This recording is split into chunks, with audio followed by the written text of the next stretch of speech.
No Doubt and Don't Speak on BBC Radio Shropshire. Now, one of the most memorable images of the past year has got to be that of the famous Sycamore gap tree that was illegally cut down a year ago. Things have moved on a bit in the past 12 months, and hope now springs from the stump that was left. The National Trust and Northumberland National Park have announced an initiative inviting the public to request one of 49 saplings that have come from the tree. So could one of those end up in Shropshire? One man who hopes so is Rob McBride from Ellesmere. Rob, morning. Good morning, Mark. How are you? I'm all right. How are you? I'm tremendous, as I always say. Great. In terms of this this tree, look, it was an iconic tree that was then cut down illegally. Everyone was gutted about that. What's happened since? Well, yeah, there's been an outcry, hasn't there, across the world, actually. I think it's the most famous tree in the world at the moment. And, yeah, rightfully, I don't think I'd ever seen it previously. I know I'd been to Vindolanda with Walford College years ago, which is very close. So I'm not sure if we actually went. I wasn't into trees so much then, but I certainly went to see it this last weekend on the first anniversary. And there was hundreds of people visiting, people from Canada and all over the world. Yeah, you were at basically a sort of memorial event a year on. It was a bit like a wake, yeah, like as you say, memorial wake type of, and that was the feeling that we had, a lot of us, last year when the news came out. I was speaking with Anna Foster on Friday at BBC Radio Newcastle, and she, freely admitted she burst into tears when she heard the news, and that's how much it's affected people, especially up there. What is it about trees like that you think grip people's emotions?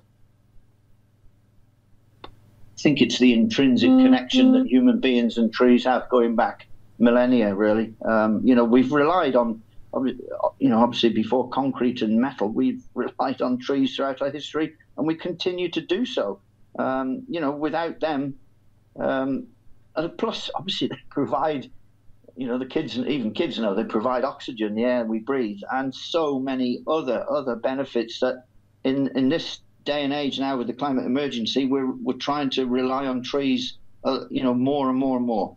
But obviously, it takes hundreds of years for a tree to grow to the size that one was. But it's interesting. Look, I don't know a lot about trees and how they kind of, I guess, regenerate. But what's happening with the saplings?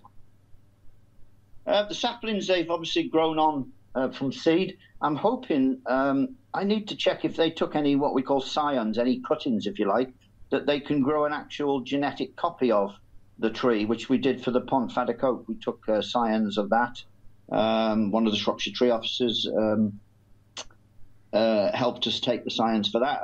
And in fact, King Charles just planted one of those at Erdig and Chirk recently, I believe, this year, or maybe last year even. But yeah, we're hoping, like, there is signs when you cut trees, like a sustainable woodland management technique is called coppicing, where you coppice younger trees. You would never dream of coppicing a tree the size of the sycamore gap tree. But there are signs of regrowth. Sycamores are pretty resilient, but of course it's going to take 200 years to get back where it was and provide all the benefits of open-grown trees. It's quite an interesting idea that they've got, wanting to send 49 saplings around the country. What's the thinking behind it, and why do you want one? Well, I think Shropshire deserves one. I think we're such in general, let's say, some of the council might not agree with this, but we're such a tree-loving county. We're on the Welsh borders, and we are a magnet for tree tourism and environmental tourism. People come from all over again to walk Offa's Dyke, to walk the Shropshire Hills, and to see, within those environments are fantastic, majestic treescapes. And I'm going to do my best to get one for Shropshire. Where it'll go, I don't know. I've got a very good idea where I'd like it to go. Where would you like it to go? I'm not fully 100% sure yet. I have to speak to landowners to get permission. Right. You shouldn't do things without getting landowners' permissions. Yeah, don't just plant massive trees on people's lands without telling them. Look, I know you've commissioned a song, haven't you, about trees? What's the thought behind that? Well, next Monday, I will, and Karen Pearce and Julia Buckley and Helen Morgan, MPs, Shropshire MPs will be in number 10 Downing Street delivering a petition, 108,000 strong petition to save the Darwin oak, and we will be delivering that. And I thought, how fantastic. We're blessed in Ellesmere. We have two brilliant young singers, friends of my daughter's. We have Vicky Bailey and we have Bryony Craddock. And Bryony has come up, written and performed a incredibly poignant song called Save the Trees. Let's hear a bit of it. As man we create and as man we destroy the beautiful place that was made to enjoy, the home that we share with the world that is ours, our duty to love and care and empower. If not for ourselves, but for children to come. If we proceed, they won't know where they came from. Cause nature and beauty, it lines the streets. If you just look up, it's not just concrete. We need to save all the green trees, all the green trees. They surround us to help us breathe, help us breathe. What is it about that particular tree that you think is important? Given that, you know, some would say that it's basically being used as a vehicle to try and stop the Northwest Relief Road. Yeah, I listened to some of that the other day, the dinosaurs, as I call them, talking about that. You know, one thing, Mark, when I listened to that 4-hour meeting the other year with the Northwest Planning Committee that was 11 people and 6 Tories in it, I listened to that, and when somebody came up with the fact that if they reduced the speed to 50 mph, they could actually move the road like they did for the Brimming Oak in Wales and save that tree and a few others, the veterans. But they wouldn't. They stuck to 60 rigidly. Then you know you're dealing with, like in Sheffield, egos and reputations. You know you're dealing with people who won't listen to reason.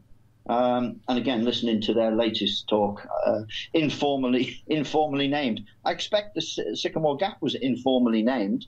You know, trees do get names. The oak at the gate of the dead, the Queen's Oak, the King's Oak. Nobody's challenging that. So. And of course, Charles Darwin, in his diaries, talks of wandering Shelton Rough, when the Darwin oak would have been 300 years old.